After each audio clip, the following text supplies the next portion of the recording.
Hello, and welcome to the Total Mental Performance Podcast, the one and only mindset podcast dedicated to helping fitness entrepreneurs and coaches master their mindset, giving you insider access to industry leaders around their psychology, their campfire stories, and the mindset required to be successful in this business. I'm your host, Kieran O'Neill, mental performance coach and founder of Total Mental Performance, the world's fastest growing specialist mindset service dedicated to the fitness industry. So, without further ado, let's lean in and listen. So today we have a very special guest. He's a bit of an industry heavyweight, Tom Macmillan. Tom has spent 8 years in the fitness industry, and the reason I wanted to bring him on today is he hasn't just been successful once, and it was never an accident. He's been successful again and again and again. He's been a world champion bodybuilder. He's built 2 successful coaching businesses. He built a supplement company and sold it. And now he's a mentor for other coaches looking to scale their online coaching businesses. Tom is a good friend of mine, and he's also a TMP client, and the work we've been doing together has been absolutely inspiring. And the more that I learn about this man, the more impressed I get every single session and every single way that he shows up. So Tom, thank you so much for coming on, mate. My pleasure, mate. Thanks for having me. So we're going to have a lot of fun today. I'm going to ask a nice, big, open, annoying question, which is, what's your story? Okay, how much time have you got? Okay, I'll keep it short and sweet. I'll give you the knockout reel. So I guess I'll start with where I started in the industry. So 2014 was my first entry in the fitness industry, if you like. I was a university student and doing undergrad in exercise sciences, and I got into bodybuilding. So before that I was a powerlifter. I got into natural bodybuilding, went on to later win a world title, which is awesome. And then from there, as you can imagine, you put up some shredded pictures and you get a lot of inbound messaging for coaching. So that's kind of where it all started for me, helping friends, helping family, and massively undercharging and working my arse off in between university, full-time job, part-time job alongside of that, and a full-time coaching business. So I later went on to set up my first coaching company, in which I had for 6 years. I then later went on to build a supplement company. I later sold. I then created my second online coaching business. And then in March 2021, so nearly a year ago now, I created Make Me an Online Coach, which is a one-to-one mentoring program for online coaches. And that takes us to today. It's quite a highlight reel, and there's so many questions I have. And actually, if you don't mind, I'd like to kind of tackle bit by bit. So talk me through winning a bodybuilding world title, because there's a lot of coaches that are bodybuilders. There are a lot of coaches that aspire to achieve that. And they'll be saying in their heads, yeah, but once I win that world title, once I win that British title, once I win the English title, once I've got that, I'll have made it. That'll be it. I'll be done. I'll have completed it. I'll be worthy. I'll have validated myself, whatever they're thinking. But just run me through your experience of achieving that and what you thought it would represent and feel like and how it actually felt like. Okay, so I was more concerned about where was the nearest restaurant, to be honest, rather than kind of, basking in that glory. I think for me, it was always what's next straight away, And for me, that was just part of my past. It's something I achieved at the time, but straight away it was like, what's next? What can I do differently? What can I do next year? Now I've got an online coaching business. What can I do to better myself? So pretty much just like you say in business for a lot of people, bodybuilding and sports and business in general, have very, very similar in a way that you don't achieve one goal and then you settle. Not every coach, at least. So I've always stayed hungry. I've always thought I want more for myself. I've always pushed myself. And bodybuilding was no different. There was no time to really sit, take it all in, rightly or wrongly. It was more about what's next. How can I better myself and how can I be a better person? What do you think was driving the bodybuilding? If you was going to think about an emotion or a state that was driving that, what do you think it was? Looking back now, I would have been probably too proud to have said this, probably even a couple of years ago. But absolutely, it was a sense of inferiority, no question. I've got some clients that are incredible bodybuilders, and it's not to say that every bodybuilder is the same way.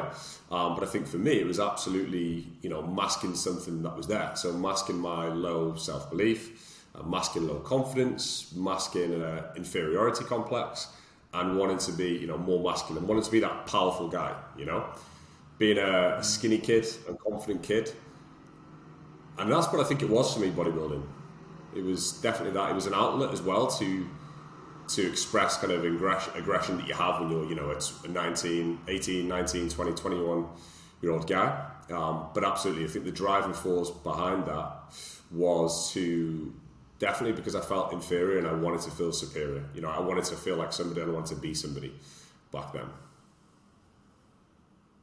And what was it like unraveling the identity of being the bodybuilder to being the coach? Because if you've wrapped up so much of yourself in that, well, I'm going to validate myself and show how strong and big I am and how superior I am through my physique, to then move on to coaching,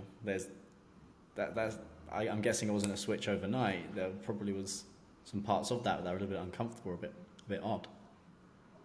Yeah, for sure. And I think this is something that you'll see coaches now try and be, or bodybuilders in the same way. I'll kind of categorize them both because it goes for both here, in which is they're always trying to be the biggest, the leanest, and they're always pushing that. And until they are there, they are never feeling worthy, or they're never feeling good enough, or they're always comparing themselves.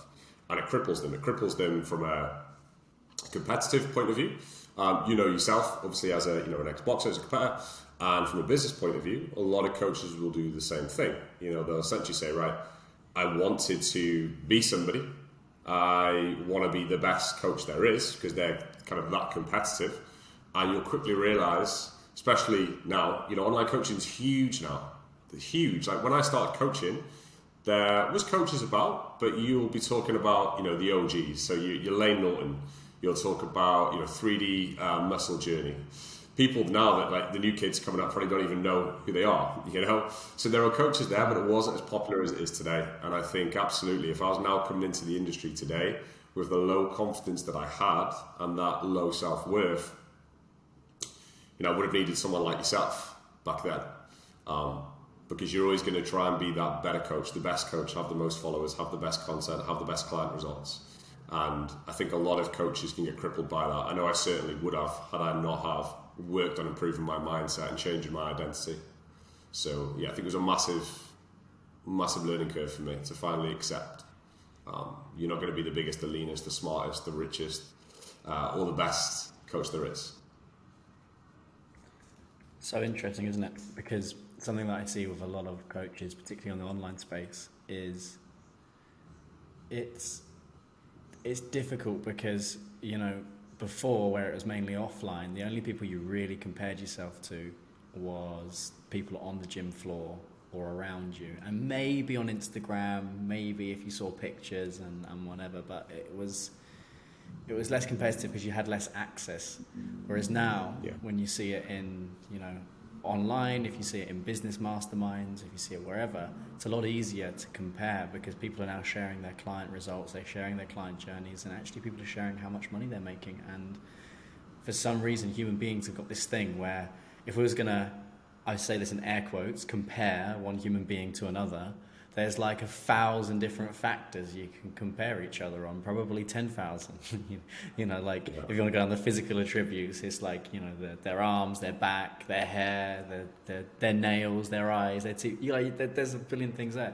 Then you've got personality, and there's the big 6 personality types, or the big 5, sorry. Or you've got like the various different idiosyncrasies. Then you've got productivity. Then you've got art, music, business, maths, science. Like there's so many different areas we can compare ourselves. But how much does he make? How much do they make? What about how much does she make? Oh, well, I don't make as much. And we pick this one very, very dimensional coin, this one factor to then compare ourselves. And I see that with a lot of coaches, particularly when they're new and online. They start looking around, they start going, well, this person's got better transformations, this person's making more money, they've got more followers. And they kind of cripple themselves. So I see the parallels that we just mentioned there. I also see it today with newbies coming into the industry. Yeah, they're so similar. When I was a competing bodybuilder, and you would say, how's he looking? How's he looking before his show? Who's on the circuit? Who's going to be competing? And you start to kind of worry about that person. And when I was new into coaching, it was no different for me. So that was a hard lesson to learn. And being completely transparent with you, that was probably halfway through that kind of coaching career. Something that I wish I would have been able to have controlled sooner, which comes from improving your mindset. And something that we work so hard with in coaches and make me an online coach as well. Make me an online coach is essentially all those problems, all those worries, all those breakdowns that I had. The reason why I created Make Me an Online Coach is so other coaches don't have to have the same thing. So it was definitely a big part of my story, making that transition from bodybuilder to business owner. Without a doubt, that was something that affected me in both disciplines. 100%. And I think as coaches, we build programs we wish our younger selves had. So we look at total mental performance, where I've struggled with anxiety, not feeling good enough, that inferiority. I had an eating disorder. I tried to take my own life. I suffered from depression. I've had some big, air quotes, because it's relative, right? But some mental health challenges. And that was driven by my ambition. It was driven by my insecurity and not feeling good enough. So I don't want anyone else to make the same mistakes and go as far and extreme as I did. And I think that's, as coaches, if we can create programs that we look at our younger selves and go, actually, if I just knew that at that moment, or if somebody had just pointed me the way here, or they taught me this technique or whatever, that would have just saved me so much time, so much hassle. I think the more that we recognize that and the more we fall in love with that, the more fun we start to have. And we start focusing less on, okay, well, how much money can we make? And it's how much change can we make? And then when you start doing that and you start really falling in love with the process, that's where things get really, really fun. Run me through, you've had a couple of successful coaching businesses now. So run me through the mindset that you cultivated to build those, to be successful coaching businesses, but then also just run me through some of the things you know now, which you wish you knew then. So I think for me, coming into the fitness industry from that bodybuilding background, a lot of it, if I'm honest, was probably still that low self-worth, wanting to feel significant, wanting to people say, and this is the first coaching business, do you know Tom Mac? He's this online coach, he gets great results, and he's great at what he does. So I think a little bit of it was definitely that. It was wanting to, you'd say, stroke the ego, although I still almost felt, insecure, and I didn't really, there was nothing to have an ego about, because in my head, I was still someone who was very inferior, unsuccessful, and low on confidence and self-worth. So I absolutely think that the first journey, the first coaching business was driven by that to some extent. Now, knowing what I know now, and later on throughout the coaching journey and my second coaching business, once you've built that confidence, once you've improved your self-worth, once you've improved your relationship with yourself and actually learning to love yourself, then, and I suppose with aging as well, you start to really realize why you're actually doing this, because I don't sit in an office, out of choice by the way, 5 days a week from 9 till 6 p.m. And I would work on my days off if I really, if I was allowed, if my partner let me, put it that way, for a love of what I do. So now it's absolutely been the fulfillment of what I get, and it's having such a strong why. I didn't have a why when I was 21 years old. I was new to the fitness industry. It was driven more out of insecurities. Whereas now, obviously, I'm thinking more about my future. I'm thinking about what my why is, and having a love and a passion for what I do, which I think will take coaches some of the way. But unless you actually do the mindset work and you do that deeper work and you actually start to improve the love that you have for yourself, and you start to fix those insecurities that you have in your own self-worth and your own confidence, then I never think you can really excel or even have the kind of consistency that I've had over an 8-year period. You can't have one without the other. So the common theme, and it's kind of the secret, it's like one of the lines of code to the Matrix. Once you see it, you can't unsee it, which is every human being is afraid of not being good enough, not being lovable, which just we express it in different parts of our lives in different ways. The theme that you spoke about a lot was the fear of not being good enough and that inferiority. if you feel comfortable, and please feel free to give me the 2-finger salute. But where did that come from? Where did that start? From not feeling good enough or feeling worthy, that would go back to my childhood. Pretty much just, I can't give you the exact issue as it were. It would be a few different things, and mainly it just would have been me being unhappy in myself and feeling not good enough as this skinny kid, and today's age growing up, if I grew up now in 2022, who knows how I'd feel with the fitness industry being as big as it was, with social media being as big as it was. But that's where it all started for me. I'm a skinny guy who's unconfident. I have social physique anxiety. I feel anxious around other people in social situations. I don't want to go to them. And it just went on and on and on until, as I said, I started using bodybuilding as a way to increase that confidence and self-worth. You're increasing lifts in the gym, you're adding body weight, you're winning bodybuilding shows. It didn't fix the issue, but it certainly went a long way to mask it. So it would definitely stem from childhood. But like I said to you, when I exited that bodybuilding and competitiveness, then what? Then you're going to rely on income and growth and praise from people and good results to try and stroke your ego and prop you up. And as I said, that only goes so far. So I mean, over an 8-year period in the fitness industry so far, I'd really say that for the first 5 years of that, I was probably still very insecure, very unconfident, and attached my self-worth to the wrong things. So it's been a slow, ongoing process. And you've obviously seen the kind of person that I am today, and looking back, I can't believe who I used to be. So, and that's a message that I want to put out to every coach reading this right now. You can change, you can become confident, you can increase your self-worth, but you have to find what the deeper issue is. You have to find what the underlying problems are. Otherwise, if you're just relying on scaling your income or getting a good client result, you're putting a plaster on a deep wound, and you're never really fixing that. My growth and my fulfillment has really come from fixing those issues first. Yeah, and for a lot of your clients and friends in the industry, when they're listening to this podcast, they're going to be gobsmacked. They're going to go, fuck. Because what do they see today? You've evolved into a man that's, bearing in mind, I work with very confident individuals, a confident guy who knows what he's about, who knows what he's doing, and you're also very value-driven.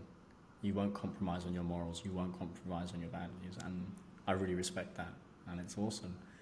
But I think leaders today, and we've got too much posturing going on in the industry, which is I'm fine, I'm okay, I've got this, it's this like that, that over aggressiveness, I'm fucking crushing my business, I'm crushing transformations, I'm making loads of fucking cash, it's all, look at me, I'm fucking massive. It's a lot of posturing because they're armored, and you've done that work where you've de-armored to re-armor, if that makes sense. So I'm confident that no matter what we throw at you, you'll be able to manage it. You've got the tools, you've got the techniques, you've got the boardroom, you've got everything you need.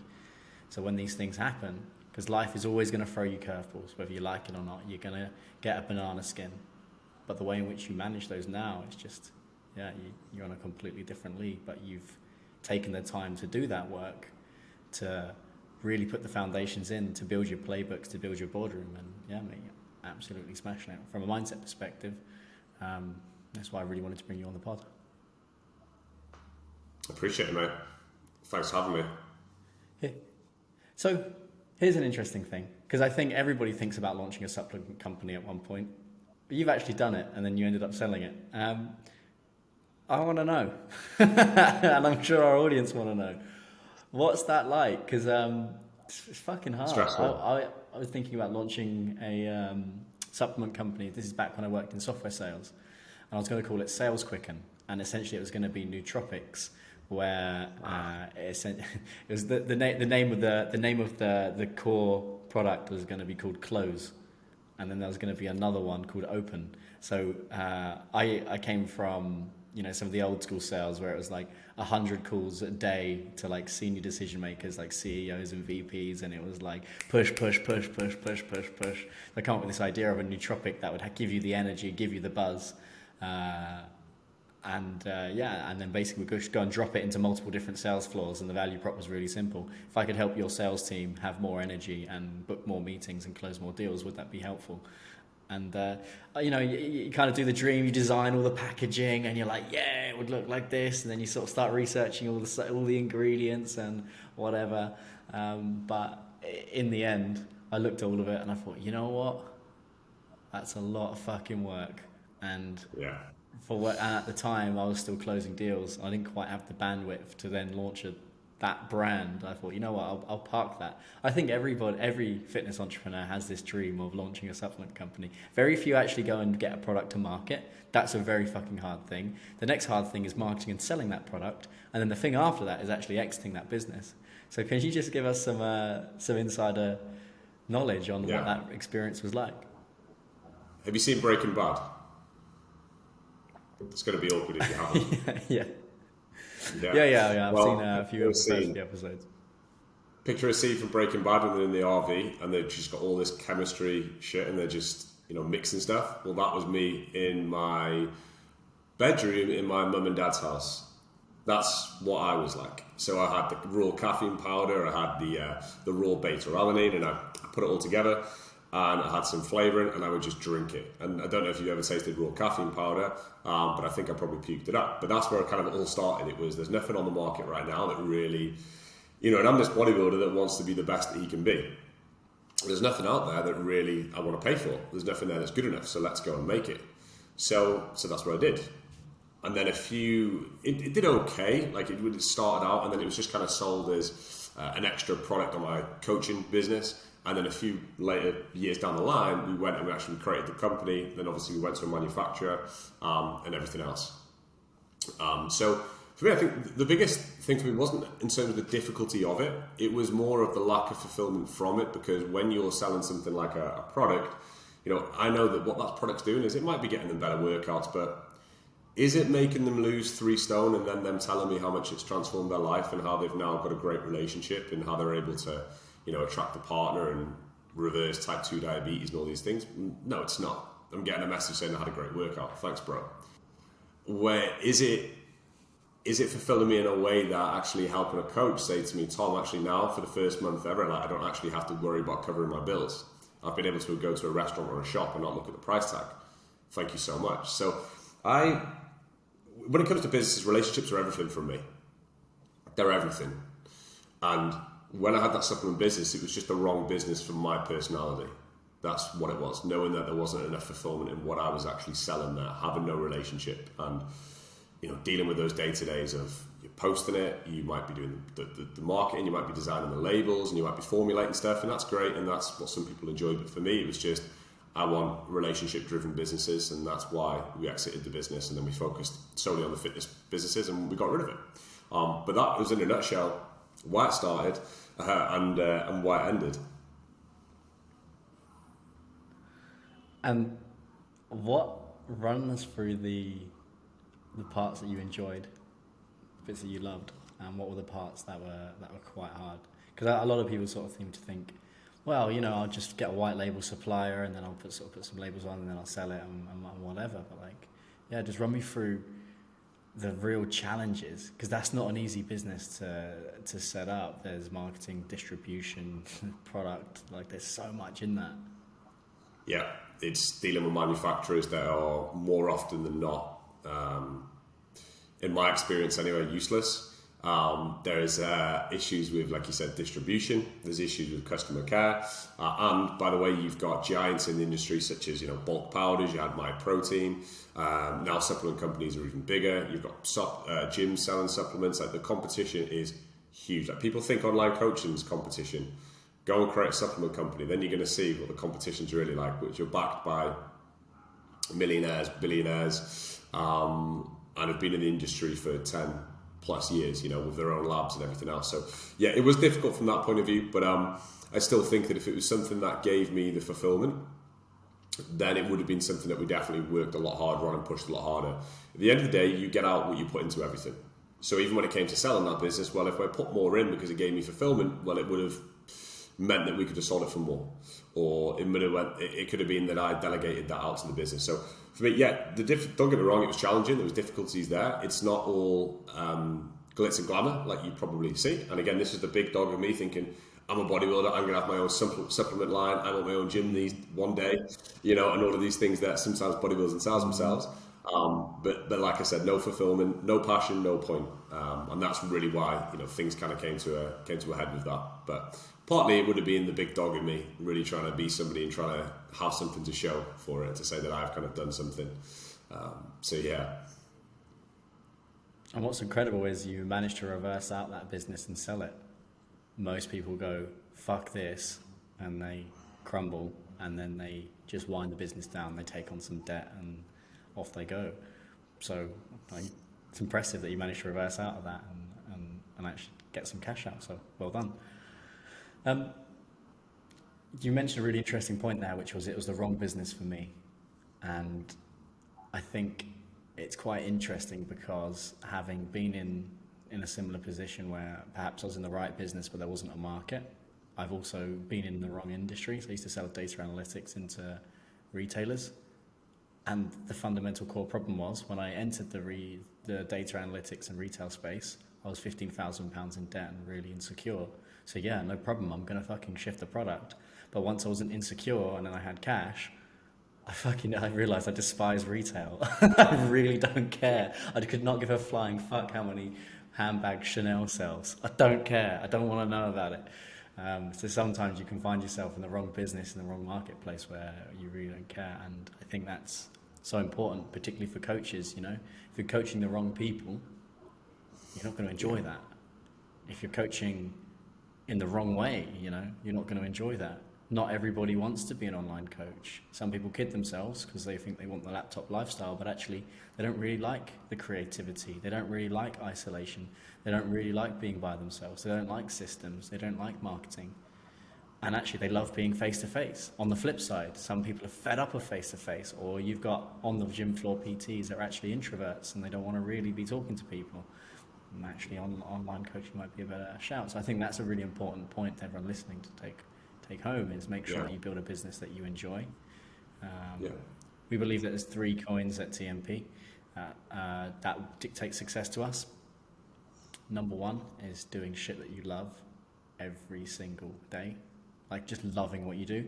Number 2, doing something that you find meaningful. And number 3 is getting really well paid for it. And that coin is number 3 for a reason, because as somebody that's been able to be successful in a field and make a lot of money a lot quickly and actually despise everything about the industry and his own soul for where he was, it's just not fucking worth it. And I think you've touched on that really eloquently, which is we need to build businesses that are meaningful to us. And that's why in 2022 my fitness business is going to be closed completely, for the whole reason. Like I said to you before, it's not to say that I won't ever have a fitness product, but that business in particular, the way it was set up and everything else wasn't fulfilling me. And like we just touched on there, when you start to lose that fulfillment, you will start to slack off the tasks you need to do day to day. Even if you don't want to grow your business and you've got the kind of mindset that I have a mindset whereas rather than having a business sat there, maybe it's collecting cash, maybe people are getting results, but that it's not either growing, it's not helping even more people, it's not part of your vision, it's not fulfilling you day to day, then my mentality is it's not worth doing for me. So, and that's why the fitness business 2022 will also be another business closed. So I think even if you're an online coach right now, or you're a one-to-one personal trainer, finding what is not serving you in your business right now and committing to fixing that and plugging the holes in that program or plugging the holes in that service, or even things like your day-to-day routine and your schedule, will make a world of difference. The growth is going to come when you can wake up every morning, you can't wait to open that laptop and get cracking. Throughout my time in the fitness industry, I've changed my avatar 3-4 times. So it's really important to love every single aspect of your business as close as you can, of course. And the coaches that do that, And the coaches that we work with and we work on loving what they do and changing their systems, their business, their avatar, their marketing, their fulfillment, when they start to enjoy it more, they're happier, they're healthier, their personal life improves, which will then be reinvested and manifest itself back into their professional life, which that improves, and then their client results improve, which improves their marketing, so then their income then improves. So really, so much of what we've just covered in the last 5 minutes or so is just about actually loving what you do. And the day that I wake up in the morning and I'm not excited to get on my laptop will be the day that I stop mentoring coaches, or will be the day that I change something in the business in order to find that love and that passion and that fulfillment again. Something you said was really interesting earlier. You said that some businesses are wrong for different people. Something to that extent. You could be the wrong business for me, and you mentioned that. Hence why making an online coach is set up the way that it is. You know, if you're an online coach right now, group type coaching and community based coaching might not work for you. You might, like me, want more of a hands-on approach, more of a one-to-one relationship. That might not be you, and that's completely cool. You know, there's a lot of mentors out there that just almost have community-based coaching. And if they like that, that's cool. And the clients get a great result, that's awesome. So if you're a coach right now and you're almost following the crowd and thinking this coach does it this way, this coach does their check-ins this way, or you're a mentor, which is awesome, by the way, because I don't think we're ever going to be shy of them either. There's so many people in the fitness industry that need help with these things. You just need to build a business the way that you want to do it. And when you do that, you'll grow that business. You don't have to worry about Facebook ads, and you don't have to worry about being the best copywriter or marketer that there is. You will have a better chance of growing that business. So build the business that you want, and it's going to give you maximum fulfillment. Here's a question, Tom. Forget us as a team, or as a tribe, or as an organism, but what does the phrase total mental performance mean to you? How would you know you had total mental performance? At the top of my head, it would be being able to make cool and calm decisions whenever necessary. And when you're a business owner, that's essential. When you're on the spot and you're having difficult conversations, or you're having difficult calls, or a problem arises with your team and you need to put out fires. So for me, total mental performance, having complete control of my mindset in any given situation that might arise in my business. Love that. Tom, it's been such a great conversation. It's been an honor to have you on. Where can our audience find you? So they can find me on Instagram, where I'm most active. Really easy, Tom Macmillan _ at the end. Or they can check out makemeonlinecoach.co.uk. The same on Facebook as well. So yeah, if you have any questions, there's no sales pitch. There's no gain for me. If you ever want to chat, if you can relate to any of these problems that I've spoke about today, or even if you just related to them, just let me know. It'd be awesome to hear, and I really hope today has helped you. Awesome. Tom, it's been an absolute pleasure, my man. Thanks so much, brother. Thanks for having me on today. Big love.